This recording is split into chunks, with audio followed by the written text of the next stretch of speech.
S লিচাস নামে একজন দার্শনিক বলতেন কিছু কিছু সময় ভয় আসে যখন ভয় প্রয়োজনীয়, কেননা তখন তা কিছু মানুষকে নিয়ন্ত্রণে রাখে। মমতা ব্যানার্জি এই যে ভয়, এটা তো নতুন দেখাচ্ছেন না। কখনো হুমায়ুন কবিরের মুখ দিয়ে ভয় দেখিয়েছেন বিরোধীকে হারানোর জন্য, আজকে ভোটে তার পর্যুদস্ত হওয়ার সমূহ সম্ভাবনাগুলো এই সিজন পলিটিশিয়ান দেখে ফেলেছে বিভিন্নভাবে। আজকে এই কারণে তাকে রাজনৈতিক মতাদর্শের বাইরে গিয়ে উলঙ্গ মিথ্যাচার, ধর্মীয় সন্ত্রাস, রায়েটস লাগানোর মতন উস্কানিমূলক বক্তব্য, এমনকি মানুষের জীবন জীবিকা নিয়েও খেলা করতে হচ্ছে একজন সিজন পলিটিশিয়ানকে, একজন সংবিধানের এত বড় পোস্টে বসে থাকা একজন রাজনীতিবিদকে, আমাদের অভিভাবককে। ফলে এটার থেকে পরিষ্কার বুঝে নাও উনি মানসিক ভারসাম্যটা পুরোপুরি হারিয়ে ফেলেছেন। তৃণমূল কংগ্রেসের কোন নেতার কাছে শুনলাম না যে কোনো বৈধ নাম বাদ না যায়, শুনছি কোন অবৈধ নাম বাদ না থেকে যায়, সেটা তো শুনতে পাচ্ছি না স্যার। আমি বলুন।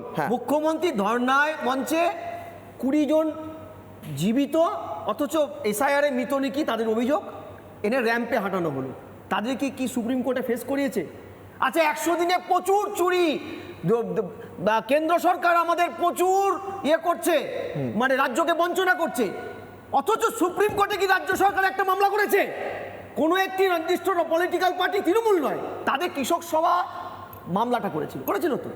অর্থাৎ তৃণমূল হচ্ছে পাওয়ার এনজয় করবে, মমতা ব্যানার্জি পাওয়ার এনজয় করবে, বাট রেসপন্সিবিলিটি নেবে না, দায়টা নেবে না। এবার প্রশ্নটা হলো, মমতা ব্যানার্জি কেন নতুন বিরোধী নেত্রী থাকাকালীন রেলমন্ত্রী, রেলের কঙ্কাল ছাড় অবস্থা, ভর্তুকিতে ডুবে গেছে রেল, ঘন ঘন ডিরেল হচ্ছে।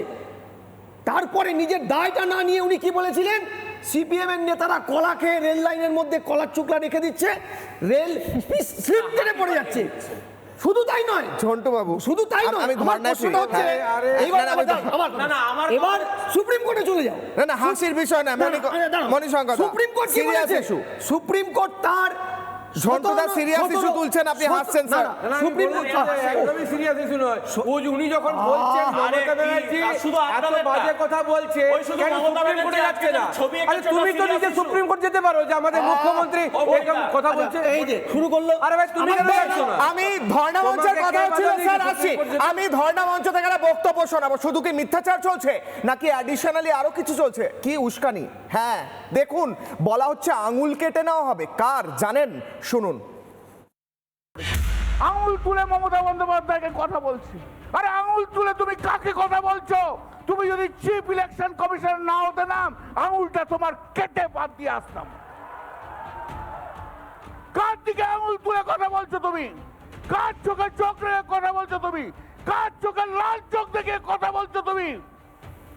তুমি তো 3 বছর থাকবে, তারপর যে কোথায় হারিয়ে যাবে তা তো কেউ জানে না।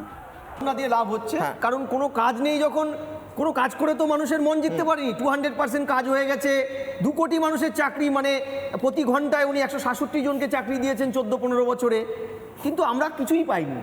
বেকাররা ধর্ণা মঞ্চে আছে। ফলে যে রাজ্যের বেকার শিক্ষিতরা ধর্ণা মঞ্চে আছেন, সে রাজ্যের তাদের বেকার ধর্ণা মঞ্চে পৌঁছানোর মূল কারিগর মুখ্যমন্ত্রীও ধর্ণা মঞ্চেই যাবেন, এটাই স্বাভাবিক। প্রশ্নটা তা নয়, প্রশ্নটা হচ্ছে মাননীয় সুপ্রিম কোর্ট কি বলেছে এন্টায়ার প্রসেসটায়। আমি কিছু বলবো না, 7 পাতার অর্ডারের 7 নম্বর পাতায় 142 নম্বর ধারা ইনক্লুড করতে গিয়ে 11 নম্বর পয়েন্টে তারা দুবার ব্যবহার করেছে একটা শব্দ, এক্সট্রা অর্ডিনারি। অর্থাৎ this direction has been issued in an extraordinary circumstances. রাজ্য সরকারের অপদার্থের জন্য অস্বাভাবিকভাবে এসআইআর এর কারচুপি হয়েছে। আজকে কোন রাজ্যে বিএলওদেরকে ম্যানিপুলেট করে লাভলি খাতুনদের নাম উঠানো হয়েছে? কোন রাজ্যে বিএলওদেরকে গান পয়েন্টে রেখে সাদা খবরের কাগজ স্ক্যান করে ঢুকানো হয়েছে? কোন রাজ্যে 1 মাসের ইন্টারভ্যালে দুটো সন্তানের জননী হয়েছে, তাদের বার্থ সার্টিফিকেট ইস্যু হয়েছে?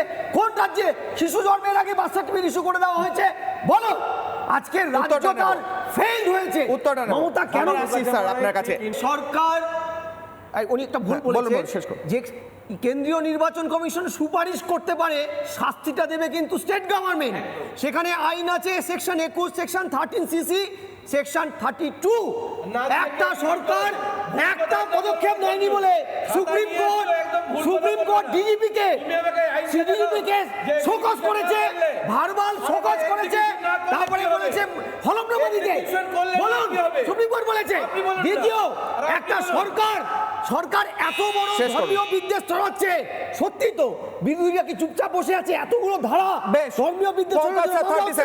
নানা ধরনের কন্টেন্ট দেখার জন্য লাইক করুন, শেয়ার করুন আমাদের ফেসবুক পেজ, সাবস্ক্রাইব করুন আমাদের ইউটিউব চ্যানেল। পাশাপাশি অন্যান্য ব্রেকিং নিউজের জন্য অবশ্যই চোখ রাখুন রিপাবলিক বাংলায়।